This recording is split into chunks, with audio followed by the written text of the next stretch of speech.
এবং আমরা একটি মানুষকে, একটি ভোটারকে কিভাবে কনভিন্স করব, কিভাবে তাকে বুঝাবো, বুঝাই আমাদের ধানের শীষের পক্ষে আনতে পারবো, সেই সেই মেধা আমাদের ভিতরে আছে।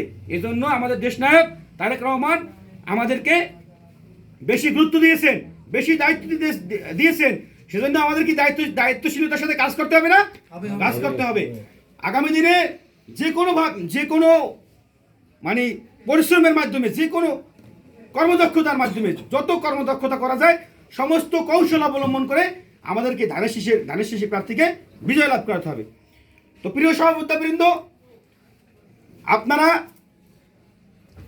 যারা রয়েছেন তারা সবাই ঐক্যবদ্ধভাবে মাঠে আজকের পর থেকে কাজ করবেন। প্রথমে আপনার ফ্যামিলির কাছে যাবেন, আপনার নিজের পরিবারকে ঠিক করবেন। আপনার ঘর যদি ঠিক না করতে পারেন, আপনি বাইরে আরেকজনকে কিছু বলতে পারবেন?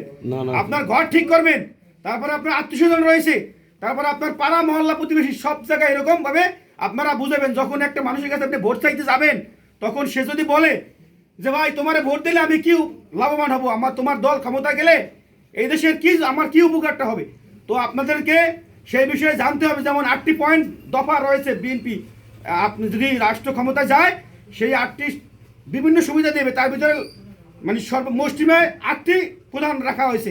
যেমন মা বোনদেরকে ফ্যামিলি কার্ড দেওয়া হবে, ইতিমধ্যে তারা আলোচনা করেছে, এটা মা বোনদেরকে আপনারা বুঝাবেন।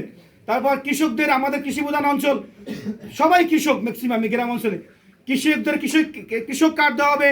ইমাম মুয়াজ্জিনদেরকে সম্মানী ভাতা প্রদান করা হবে।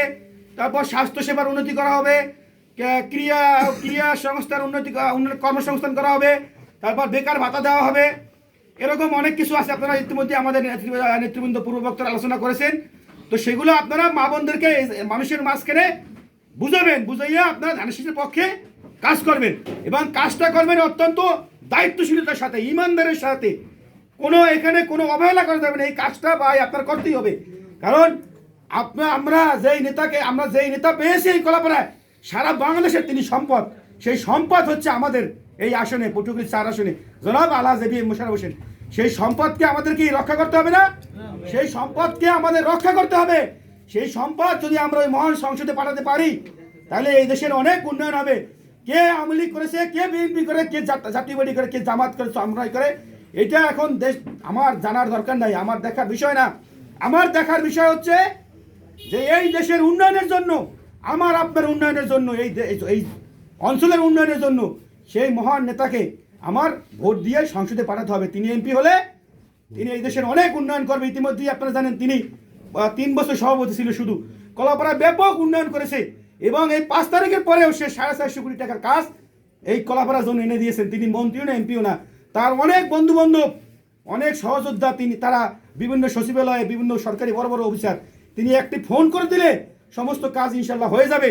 তার কোনো কাজের জন্য আপনাদের কাছে দাবি করা লাগবে না, তিনি নিজ দায়িত্বে এদেশের উন্নয়নের জন্য তিনি করে দেবেন। এটা তিনি অদাবদ্ধ হয়েছেন। তো আপনার উন্নয়নের জন্য, আপনার এলাকার উন্নয়নের জন্য সকলে মিলেমিশে আমরা তাকে ধানের শীষে ভোট দিয়ে তাকে বিজয়ী লাভ করাবো। এবং এই জন্য আপনাদেরকে কঠোর পরিশ্রম করতে হবে, কঠোর পরিশ্রম করতে হবে। করবেন তো ইনশাল্লাহ? সবাই ইনশাল্লাহ করবেন তো?